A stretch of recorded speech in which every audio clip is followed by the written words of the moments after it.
সুকানুডহর বিশ্ববিদ্যালয়, নতুন আদ্রা, টামনা। কি আলোচনা? এই তো মোবাইল ঢুকছে, মোবাইল নামা। কেন আজকে হঠাৎ করে রাত্রি 9টার সময় তৃণমূলের প্রতিনিধি দল রাজ্যপালের সাথে দেখা করতে এসেছে আপনারা জানেন। তার কারণ যে দাবিগুলি নিয়ে আমাদের 10 জনের প্রতিনিধি দল আজকে দিল্লিতে নির্বাচন কমিশনের অফিসে নির্বাচন কমিশনের ফুল বেঞ্চের সাথে দেখা করতে গেছিল। আমি দাবিগুলোতে পরে আসছি কি দাবি ছিল, এবং সেই দাবিগুলো ইতিমধ্যেই সংবাদ মাধ্যমের বন্ধুদের সাথে শেয়ার করা হয়েছে।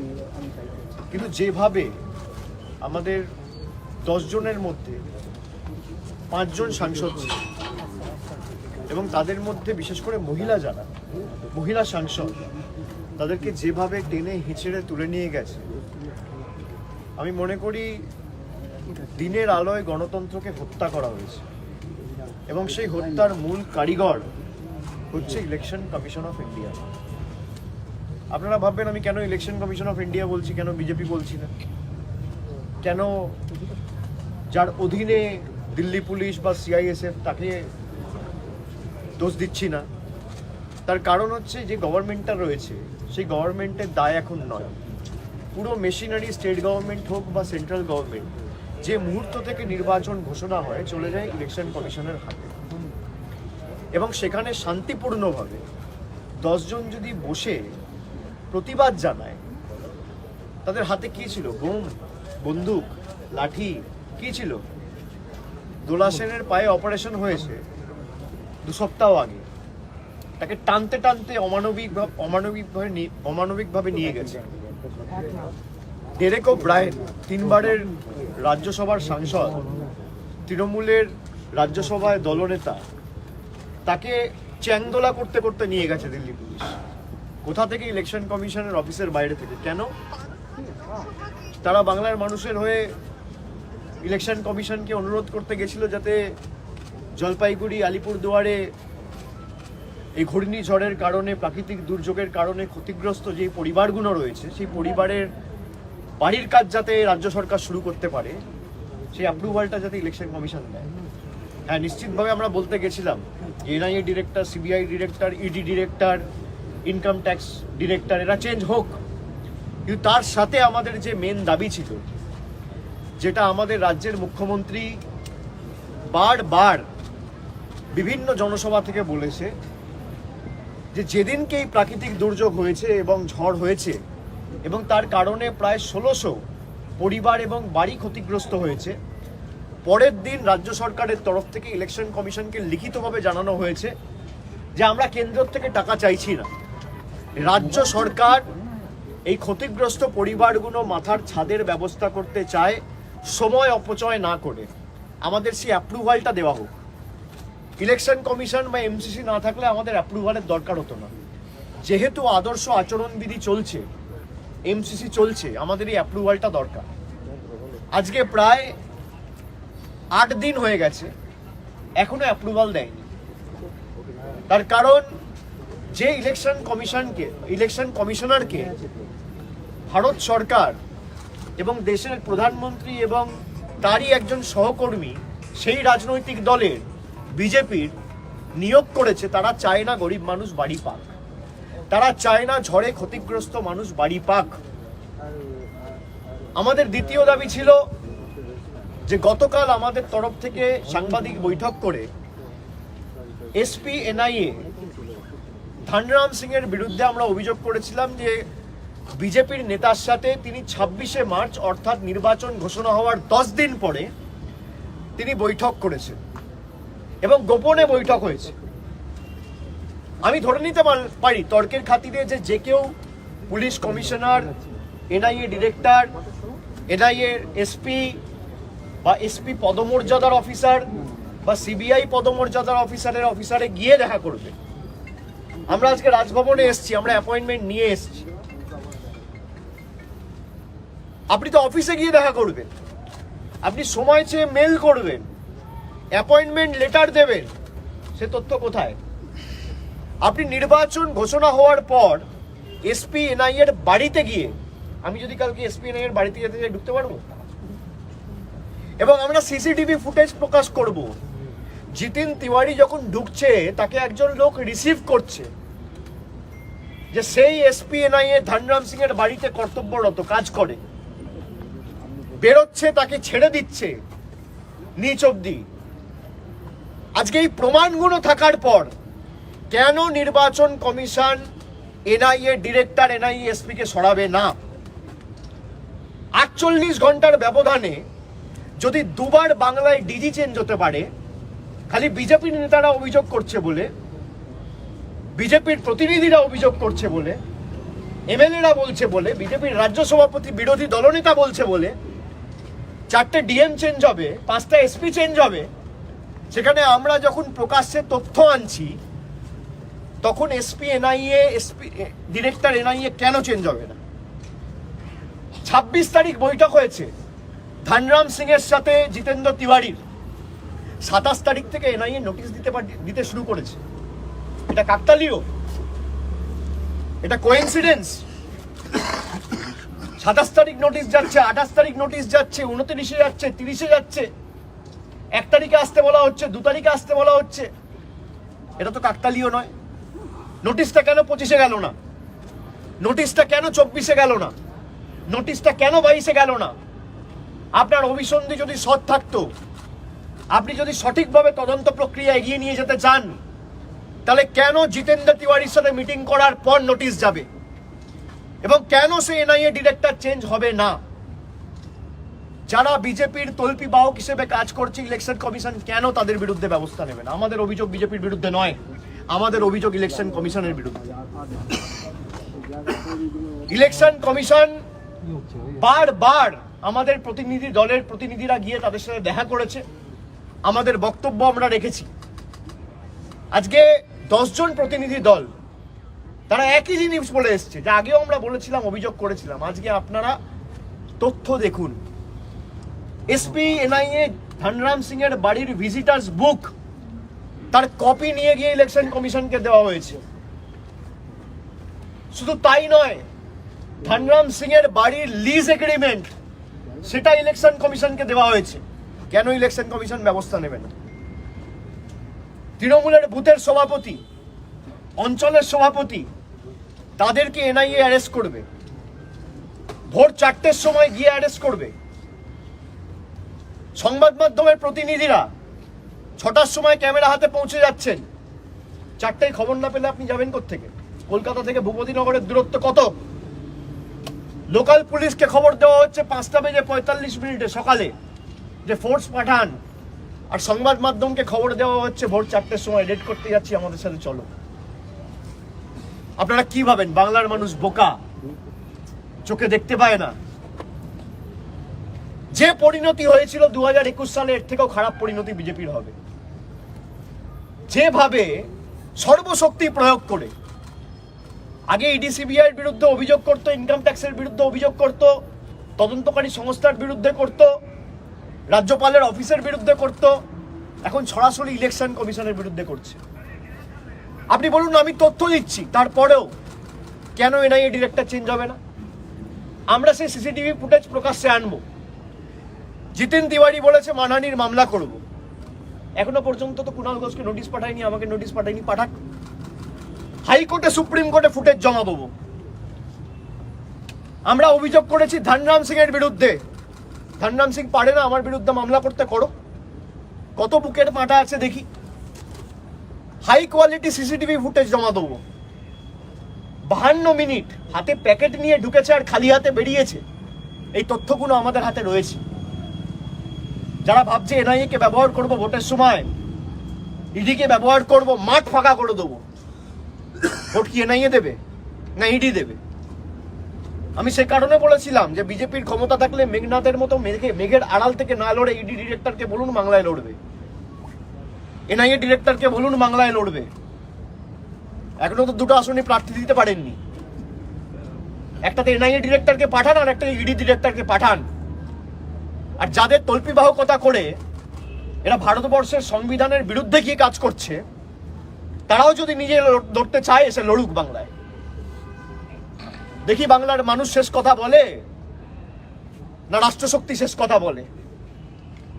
শেষ কথা ইডি সিবিআই বলে, ভারতবর্ষের শাসক দল বলে, না সাধারণ খেটে খাওয়া শ্রমিক বলে, কৃষক বলে? আমরা সেই কারণে আজকে যেভাবে টেনে হিচড়ে আমাদের সাংসদদের তুলে নিয়ে গিয়ে প্রথমে বলল মন্দির মার্গের পুলিশ থানায় নিয়ে যাব, তারপর হঠাৎ করে রুট চেঞ্জ করে অন্যদিকে নিয়ে যাওয়া শুরু করলো। তারপর যেই আমাদের সাংসদেরা প্রতিবাদ করলো, আবার ঘুরিয়ে 1 ঘন্টা ঘুরপথে এদিক ওদিক চক্কর লাগিয়ে তারপর মন্দির মার্গে নিয়ে এসছে। এখনো তারা সেখানেই রয়েছে, তারা ধর্নায় বসে রয়েছে। তাদের অপরাধ কি? জলপাইগুড়ি আলিপুরদুয়ারের মায়েদের জন্য যাতে তাদের বাড়ির কাজ রাজ্য সরকার শুরু করতে পারে, ইলেকশন কমিশনের কাছে অনুমতি চাইতে গেছে। আর সেই বাংলা বিরোধী বিজেপির সরকারের দ্বারা নিয়োগ করা election commission, chief election commissioner, আমি সরাসরি অভিযোগ করছি ইলেকশন কমিশনারের বিরুদ্ধে। তার কারণ আমাদের হাতে তথ্য রয়েছে, তাও আপনারা ব্যবস্থা নিচ্ছেন না। আপনারা চান না বিরোধীরা লেভেল প্লেইং ফিল্ড পাক। আপনি চাইছেন ফেয়ার ইলেকশন, ফ্রি ইলেকশন। এইভাবে ফ্রি ইলেকশন হয়? এইভাবে ফেয়ার ইলেকশন হয়? যে জোর জবরদস্তি সর্বশক্তি প্রয়োগ করে নির্বাচনের আগে সবাইকে জেলে ঢুকিয়ে দেবো, যাদের বিরুদ্ধে অভিযোগ আছে, যাদেরকে টিভির পর্দায় কাগজে মুড়িয়ে টাকা নিতে দেখা গেছে, যাদের বিরুদ্ধে সুদীপ্ত সেন অভিযোগ করেছে, তাদের বিরুদ্ধে অভিযোগ করার পর ওই ডিসিবিআই ব্যবস্থা নেয়নি কেন? প্রধানমন্ত্রী এসে বলছে भ्रष्टाचारी हटाओ, मैं भ्रष्टाचारियों के खिलाफ लड़ रहा हूं और ये भ्रष्टाचारी बचा रहा है। তাহলে আপনি অজিত পাওয়ারকে কেন এনডিএ সরকারের মহারাষ্ট্রতে উপমুখ্যমন্ত্রী করেছেন? আপনি যদি দুর্নীতির বিরুদ্ধে লড়েন, তাহলে আপনার সরকারের উপমুখ্যমন্ত্রী মহারাষ্ট্রে কি করে অজিত পাওয়ার হয়, যার বিরুদ্ধে আপনি 70,000 কোটি টাকার কেলেঙ্কারির অভিযোগ করেছিলেন 1 বছর আগে? হিমন্ত বিশ্ব শর্মা, যার বিরুদ্ধে সুদীপ্ত সেন অভিযোগ করেছে, সে আসামের মুখ্যমন্ত্রী। শুভেন্দু অধিকারী, নারায়ণ রানে, সবার বিরুদ্ধে অভিযোগ রয়েছে, জনসমক্ষে প্রমাণ রয়েছে। আপনি দুর্নীতির বিরুদ্ধে লড়াই করছেন, তাদেরকে বড় বড় পদ দিয়ে পাশের চেয়ারে বসে ঘোষণা করছে আমি দুর্নীতির বিরুদ্ধে লড়ছি। আপনি লড়ুন, আমরা আপনার সঙ্গ দেবো। যারা বিজেপিতে গেছে, যাদের 7 খুন মাফ করেছেন, তাদেরকে আগে গ্রেপ্তার করুন। দেখি আপনার দুর্নীতির বিরুদ্ধে লড়াইয়ের আপনি কথা রাখতে পারেন কিনা। আপনি মানুষকে বোকা ভাবছেন, আর আপনি ভাবছেন কখনো ইডি সিবিআই, এখন ইলেকশনের সময় খালি ইলেকশন কমিশনকে লাগাবো, বিজেপির হাতের পুতুলের মতো নাচাবো, আর নাচাচ্ছেনও। আর সেই ইলেকশন কমিশন যে ভারতের গর্ব, গণতন্ত্র রক্ষার্থে প্রতিদিন, প্রতিবার, প্রতি নির্বাচনের সময় অগ্রণী ভূমিকা পালন করেছে নির্ভীকভাবে, সেই ইলেকশন কমিশন আজকে ভারতীয় জনতা পার্টির সরকারের কাছে বশ্যতা স্বীকার করেছে, মেরুদণ্ড বিক্রি করে দিয়েছে। গরিব মানুষের টাকা বন্ধ করার পরও খড়ে ক্ষতিগ্রস্ত পরিবারের বাড়ি বানানোর অনুমতি রাজ্য সরকারকে দেয়নি ইলেকশন কমিশন। এমসিসি আদর্শ আচরণবিধি আসার পর সিবিআই ইডি নোটিশ দিচ্ছে 3 বছর পুরনো কেস, এতদিন অ্যারেস্ট করলেন না কেন? বেল পেয়ে যেতে বলে এতদিন অ্যারেস্ট করলেন না কেন? 16 তারিখ নির্বাচন ঘোষণা হয়েছে, আপনি অ্যারেস্ট করুন না, 15 তারিখ ধরে তুলে দিতেন, অ্যারেস্ট করতেন, আমরা আইনত লড়তাম, হাইকোর্ট সুপ্রিম কোর্ট যেতাম, কোনো অসুবিধা নেই। তার কারণ আপনারা জানেন, যদি 1 মাসে বেল পেয়ে যায়, যদি 2 মাসে বেল পেয়ে যায়, আর নিয়ম অনুসারে তো আপনি 90 দিনের বেশি রাখতে পারবেন না। জোর জবরদস্তি বিচার ব্যবস্থাকেও প্রভাবিত করা হচ্ছে। জোর জবরদস্তি গায়ের জোরে কোনো আইনে নেই। 90 দিনের বেশি কাস্টাডি এই সিবিআই মামলায়, ইডি মামলায় গায়ের জোরে ধরে রাখা, আর যারা বিজেপিতে গেছে তাদেরকে 7 খুন মাফ। ভোট তো ইডি সিবিআই দেবে না, ভোট সাধারণ মানুষ দেবে। আমরা তাই আজকে গভর্নরের কাছে, রাজ্যপালের কাছে এসছি, তাকে অনুরোধ করেছি, আমাদের 10 জনের প্রতিনিধি দল, তারা অনুরোধ করেছে যে আজকে দিল্লির বুকে যে ঘটনা হয়েছে, যে ঘটনা ঘটেছে, অত্যন্ত নিন্দনীয়, এবং আজকের দিনের ঘটনা গণতন্ত্রকে হত্যা করা হয়েছে। যেভাবে ইলেকশন কমিশনের অফিসের বাইরে থেকে আমি ছেড়ে দিলাম কৃষি ভবন, আমি ছেড়ে দিলাম পার্লামেন্ট, আমি ছেড়ে দিলাম বিজেপির শাসিত সরকারের কোনো দপ্তর, ইলেকশন কমিশনের অফিসের বাইরে থেকে। এই জিনিস ইলেকশন কমিশনের অঙ্গুলি হেলন ছাড়া হতে পারে না। আজকে ইলেকশন কমিশন যেভাবে বাংলার নির্বাচিত জনপ্রতিনিধিদের টেনে হিচড়ে দিল্লি পুলিশ এবং সিআইএসএফ কে কাজে লাগিয়ে তাদের অসম্মানিত করেছে, ম্যানহ্যান্ডেল করেছে, তাদের টেনে হিচড়ে ধরে ছেঁচড়ে ছেঁচড়ে ভ্যানে তুলেছে, তারপর এখনো নিয়ে গিয়ে মন্দির মাঠ পুলিশ স্টেশনে বসিয়ে রেখেছে। আমি মনে করি আজকে গণতন্ত্রের জন্য কালো দিন, এবং প্রকাশ্য দিবালোকে দিনের আলোয় গণতন্ত্রকে আজকে ইলেকশন কমিশন হত্যা করেছে। আমরা রাজ্যপালকে বলেছি যে আপনি সংবিধানের ধারক এবং বাহক, বিশেষ করে এই রাজ্যের, আপনি নিজেকে বারে বারে গণতন্ত্রের রক্ষাকর্তা হিসেবে দাবি করেন। আপনি বলছেন আমি রাস্তায় থাকবো নির্বাচন যাতে অবাধ হয়, শান্তিপূর্ণ হয়, ভালো হয়। আমরা সবাই চাই নির্বাচন শান্তিপূর্ণ, অবাধ, গণতান্ত্রিক হোক। এটা গণতন্ত্রের নমুনা নয়।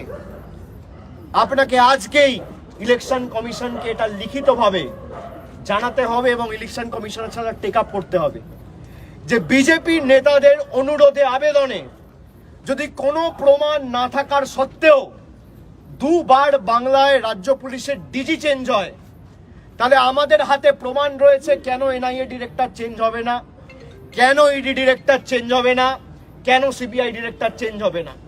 এবং তার সাথে জলপাইগুড়ির ক্ষতিগ্রস্ত পরিবার, যারা বাড়ি হারিয়েছে, যাদের ঘর ধুলো বালিতে নিচে মাটিতে মিশে গেছে এই বিধ্বংসী ঘূর্ণিঝড়ের কারণে, তাদের বাড়ি তৈরি করার অনুমতি অবিলম্বে রাজ্য সরকারকে দিতে হবে। আগামী 24 ঘন্টার মধ্যে আপনি এটা টেক আপ করবেন। আগামীকাল আবার আমাদের এই প্রতিনিধি দল আপনার সাথে দেখা করার জন্য আপনার অ্যাপয়েন্টমেন্ট চাইবে এবং কালকে রাত্রে আবার আমরা রাজ্যপালের সাথে দেখা করব। রাজ্যপাল আমাদের কথা দিয়েছে যে আমি এটা ইলেকশন কমিশনের সাথে টেক আপ করবো কালকেই, এবং আমাদের টেক আপ করার পর সঙ্গে সঙ্গে ইমেলের মাধ্যমে আমাদের জানাবে। তারপর আমরা রাজ্যপালের দপ্তর বা রাজ্যপালের অফিসের সাথে অ্যাপয়েন্টমেন্ট চাইব, এবং দরকার হলে আগামীকাল আবার কালকে আমরা এসে আমাদের পরবর্তী দিক নির্দেশ আমরা ঠিক করব। বলছি, ন্যাচারাল ডিজাস্টার হলে ইলেকশন কমিশন সাধারণত অ্যাপ্রুভাল দিয়ে থাকে, এখানে অ্যাপ্রুভাল না দেওয়ার কারণ কি কেন্দ্রের দ্বারা প্রভাবিত ইলেকশন কমিশন? নিশ্চিতভাবে এটা মানুষ দেখুক। আর এখানে তো কেন্দ্র থেকে টাকা চাওয়া হচ্ছে না, তারা বাড়ির টাকা বন্ধ করে রেখেছে। আমাদের রাজ্যের তরফ থেকে বলা হয়েছে আপনারা বাড়ির টাকা দেবেন না, আমরা বাড়ি তৈরি করব। কিন্তু বিশেষ করে যারা ঘূর্ণিঝড়ে ক্ষতিগ্রস্ত তাদের বাড়িটা তাড়াতাড়ি করতে দিন, তার কারণ তারা থাকার জায়গা নেই। তারা যে 4টে তিরপল পাতিয়ে থাকবে সেটাও নেই। বিভিন্ন জায়গায় রিলিফ ক্যাম্পে রয়েছে, কেউ প্রতিবেশীর বাড়িতে রয়েছে, কেউ আত্মীয় স্বজনের বাড়িতে রয়েছে, ছোট ছোট বাচ্চা, তারা যাবে কোথায়? বিজেপির নেতারা তো কোনোদিন মানুষের পাশে দাঁড়ায়নি। প্রধানমন্ত্রী কালকে জলপাইগুড়িতে গেছে, একটা পরিবারের সাথে দেখা করেছে। আপনি দেখুন না, শেষ কবে জলপাইগুড়িতে এসেছিল? নির্বাচনের আগে, 2021-এর আগে। আবার এসছে 3 বছর পরে, আবার আসবে 26-এ। এদের লক্ষ্য হচ্ছে নির্বাচনী প্রতারণা, মানুষকে ভুল বোঝানো এবং একের পর এক জুমলা ঘোষণা করা। এরা কোনোদিন প্রকৃত মানুষের উন্নয়ন চায়নি, সেই কারণেই এরা গায়ের জোরে আটকে রেখেছে। আর যদি না রাখে নির্বাচন কমিশন অ্যাপ্রুভাল দেবে। নির্বাচন কমিশন জানে অ্যাপ্রুভাল দিলে বাড়ি তৈরি করার কাজ শুরু হবে, আর যদি বাড়ি তৈরি করার কাজ শুরু হয় তাহলে মমতা ব্যানার্জি সরকারের জনপ্রিয়তা বাড়বে, মানুষ মমতা বন্দ্যোপাধ্যায়কে ভালো চোখে দেখবে, মমতা বন্দ্যোপাধ্যায়কে আরো বুকে আগলে রাখবে। সেই কারণে নির্বাচন কমিশন ইচ্ছাকৃতভাবে বাড়ির টাকা যাতে বাংলার মানুষ না পায় অনুমতি দিচ্ছে না। নইলে আর কি কারণ হতে পারে? আপনাদের কাছে যদি অন্য কোনো কারণ থাকে আপনারা বলুন। রাজ্যপাল আজকে পিংলায় গেলেন, সেখানে গিয়ে আবার রিপোর্ট গেছেন এবং সরকারের কাছে রিপোর্টও চেয়েছেন, কি বলবেন? শুনুন, রাজ্যপালকে আমরা দোষ দিই না, তার কারণ কোথা থেকে এই কাঠিগুলো কলকাঠিগুলো নাড়ানো হয় আপনারা জানেন। এই যে গরিব মানুষ ক্ষতিগ্রস্ত, রাজ্যপাল তো গেলেন জলপাইগুড়িতে, কিন্তু এই যে 1500 লোকের বাড়ি এখনো পর্যন্ত হয়নি, রাজ্যপাল 10 দিনে লিখেছে কেন্দ্রকে বা ইলেকশন কমিশনকে? তার কারণ কেন্দ্র চায় না মানুষের বাড়ি হোক, কেন্দ্র চায় না ঝড়ে ক্ষতিগ্রস্ত পরিবারগুলো মাথায় ছাদ ফিরে পাক। রাজ্যপালকে উপর থেকে যা বলে দেওয়া হবে তাই করবে, তারও বাধ্যবাধকতা আছে। এটাই দেশের গণতন্ত্র, এটাই মোদিজির নতুন ভারত, যেখানে ইলেকশন কমিশন প্রমাণ থাকার পরেও এনআইএর বিরুদ্ধে ব্যবস্থা নেবে না, আর বিজেপি অভিযোগ করেছে বলে বাংলার ডিজিকে চেঞ্জ করে দেবে। এটাই ইলেকশন কমিশন এবং তার প্রকৃত চেহারা।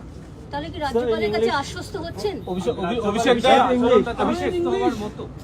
না, উনি আমরা যে কথাগুলো বলেছি উনি আমাদের সাথে সহমত প্রকাশ করেছেন।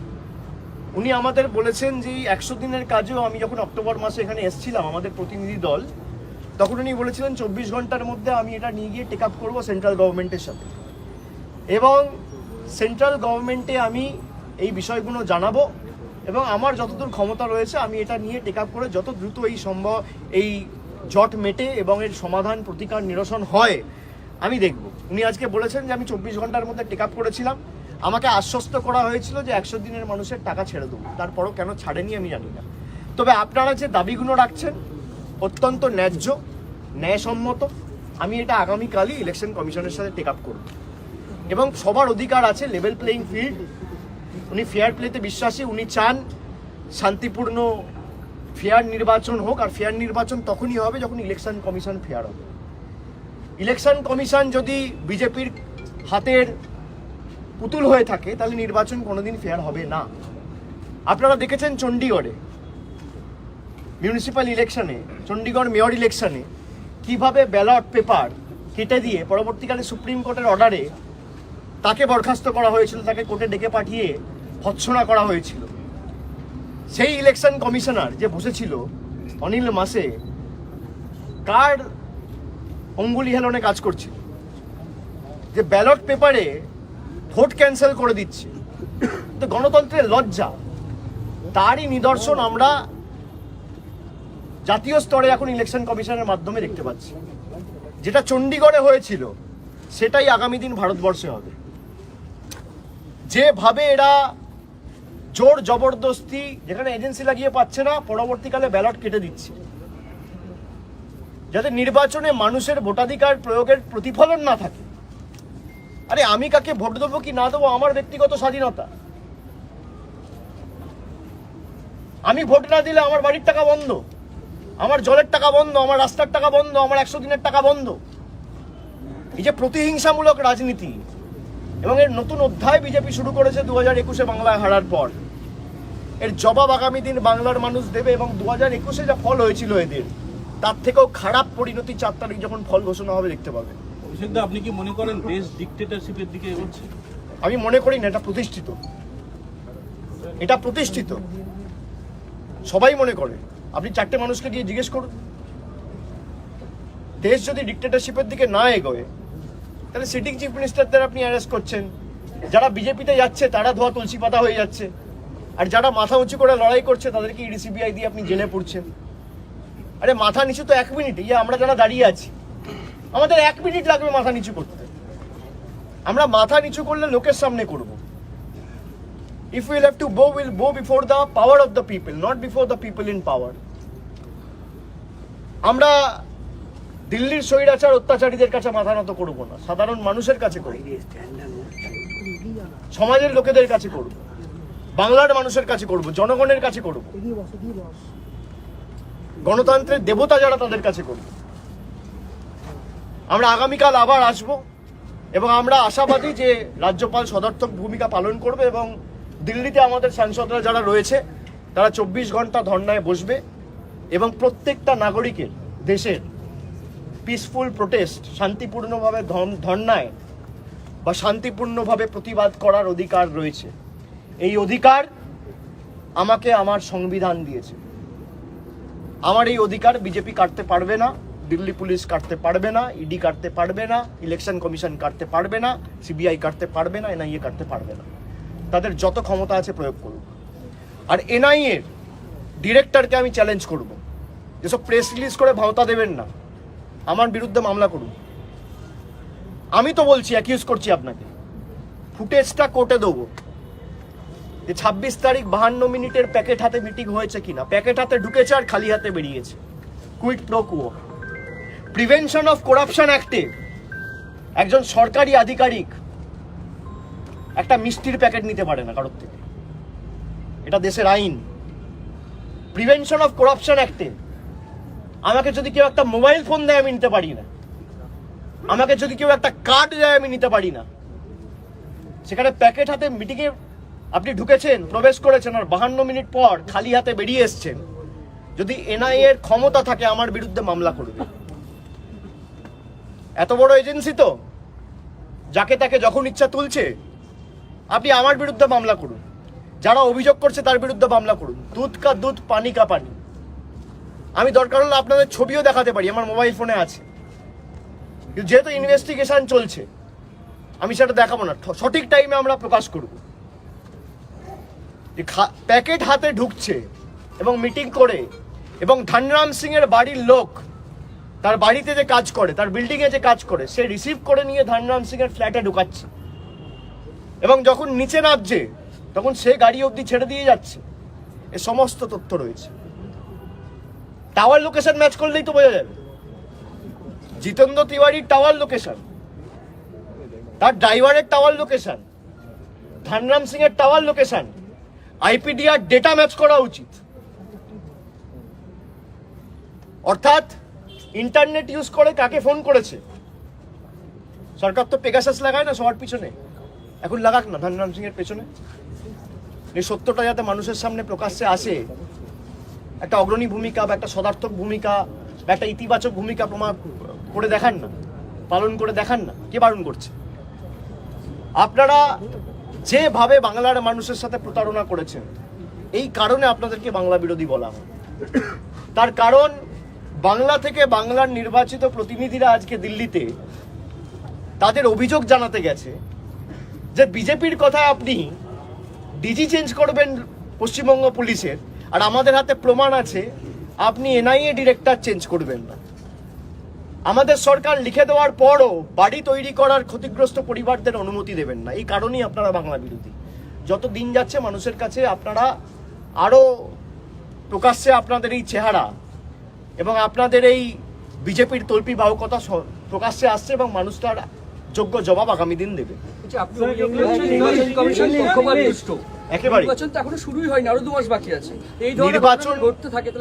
নির্বাচন ঘোষণা হয়েছে, এমসিসি চলছে, আদর্শ আচরণবিধি লাগু হয়েছে, নির্বাচন সাধ্যপায় হবে, সেটা নির্বাচন কমিশন করবে।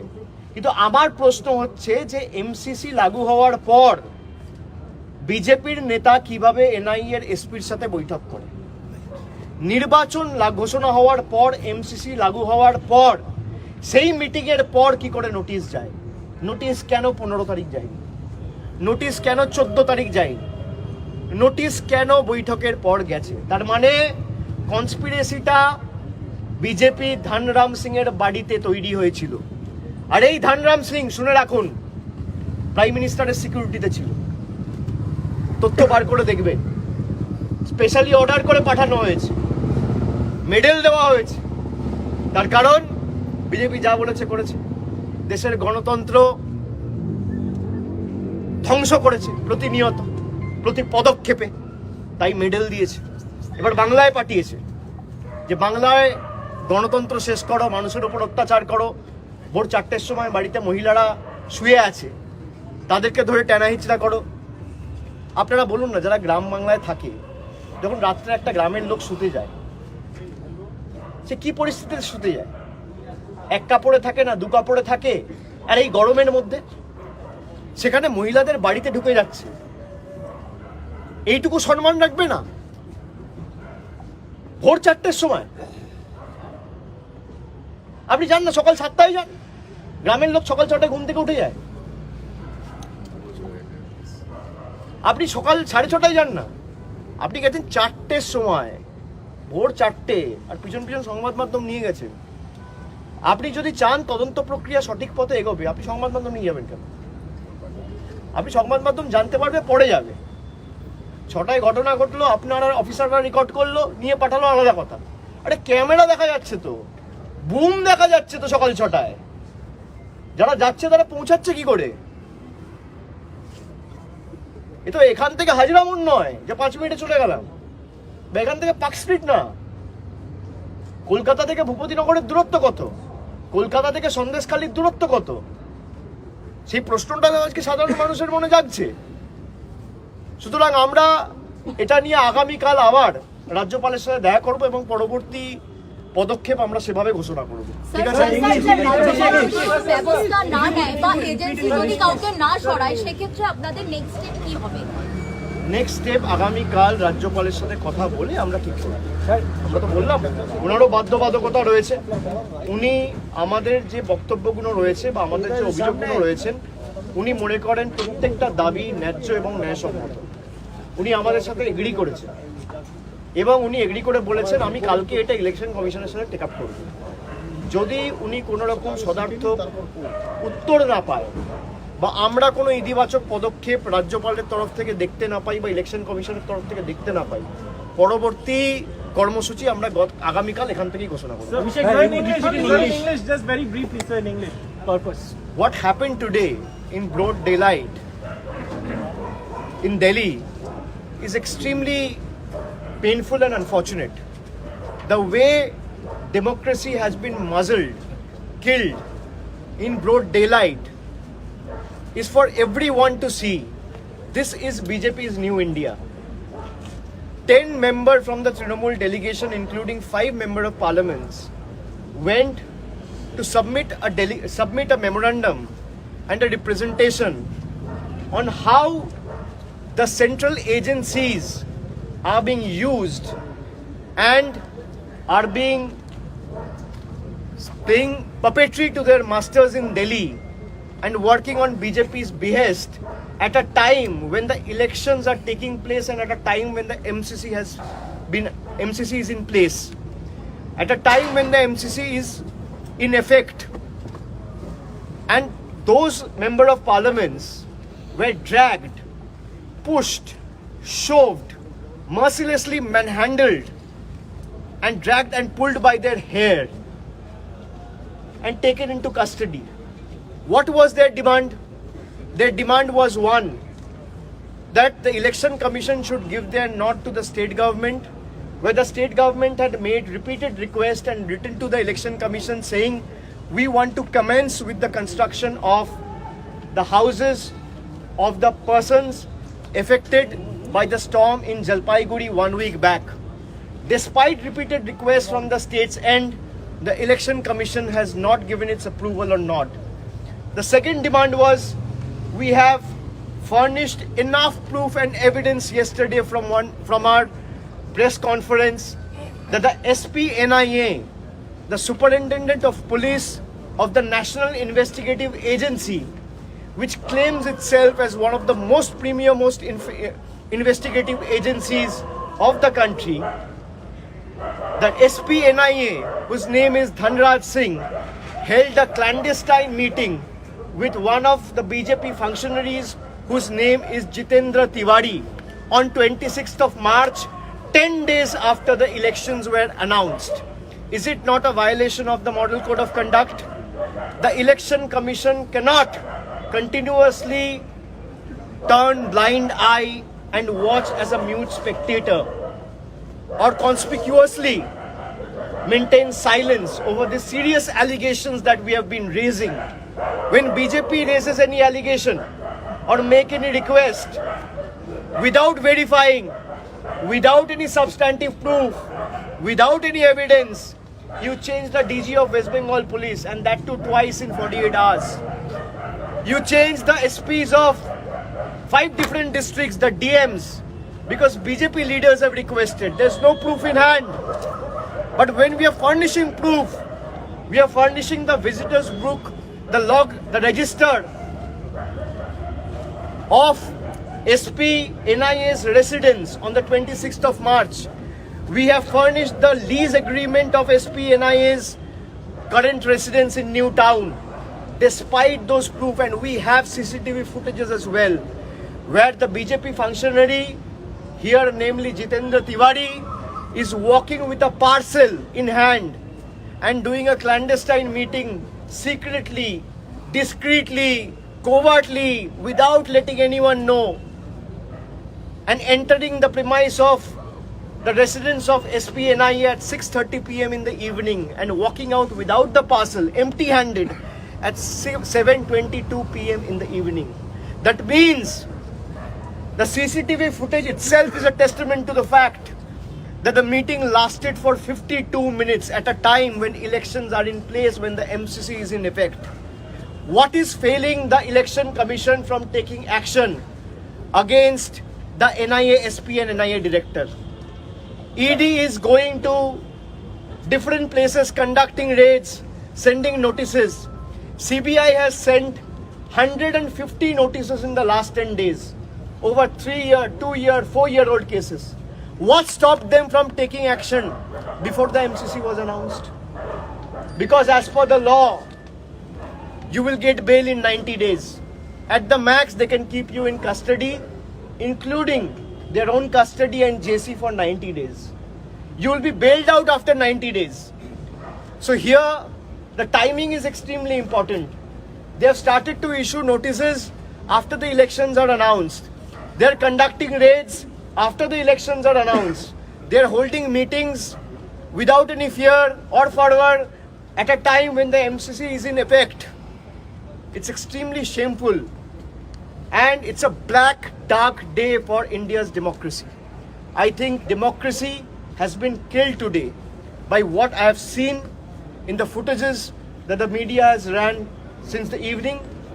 It's extremely unfortunate that women member of parliaments were dragged and pulled by their hair just because they have raised valid questions and they have questioned the one who is playing continuous puppetry to their masters in Delhi. Election Commission must act. Election Commission must change the ED director. Election Commission must change the CBI director. If it has to prove its neutrality, if it has to prove that it's not biased, if it has to prove it's impartial, it has to change the NIA director as well.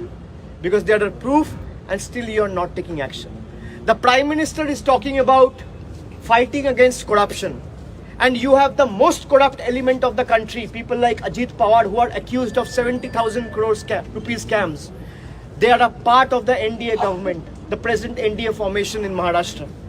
Ajit Pawar is the Deputy Chief Minister of the Maharashtra government, who is the blue-eyed boy of the BJP top brass now. On the other hand, you have Arvind Kejriwal, who is behind bars because he failed to bow. He didn't bow down. He didn't budge an inch from his fight. So it's for the people of the country to see. If you bow before the BJP, all your sins will wash away. If you don't bow before the BJP, you will be taken to custody through NIA, ED or CBI. I repeatedly say, and I say it again, if we will have to bow, we will bow before the power of the people, not before the people in the power. And I tell you in all grace and humility that BJP is scared, BJP is perturbed, BJP is perplexed, BJP is rattled. That is why at a time when MCC is in place, BJP is putting all opposition leaders, including the chairpersons of the party, coordinators of the party, presidents of the party, sitting chief minister. You have two tales to tell everyone. There are two Hemant in India.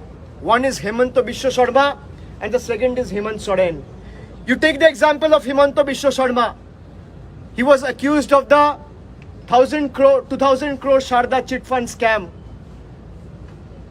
And the investigation was ordered by CBI, by Supreme Court and was handed over to CBI on 9th of May in 2014. Hemanta Biswa Sharma went to BJP in 2015, became the health minister and finance minister of Assam in 2016. Now he is the chief minister of Assam because he bowed before BJP. And look at Hemant Soren, he bowed before the people. He is taken to task, he is in custody. He failed to bow before. He didn't consider BJP's pressure. He didn't accept BJP's offer. He is taken to task. From last 3 months, a sitting chief minister who has been elected by the people is in custody. And a culprit who is accused of the 1,000 crore Sharda scam is in chair and is now ruling a state, becoming the chief minister of that state because it has surrendered and sold its spine before the BJP. This is the example India should take, and should take it as an example and take it to its stride. And I believe that once the nation take these examples to its stride, the results, the effect, and when the results outcome of this electoral battle comes out on the 4th of June is going to be detrimental for the BJP. It is going to witness the power of the people. The ruling party or the ruler doesn't have the last word. Everyone ruling the country or a state thinks that I will take the last word, I will have the last word. Here we have sat in public offices or in the chairs that we belong to, whether it be a public representative, whether it be a MP's office, whether it be a minister's office or an MLA's office. We are here to serve the people. And BJP is here to kill the people, to kill the democracy, to kill the constitution, to kill the institution. And India is seeing that. And India will give a befitting reply and a resounding response that BJP leaders will remember it for generations and years. Thank you. Thank you, sir.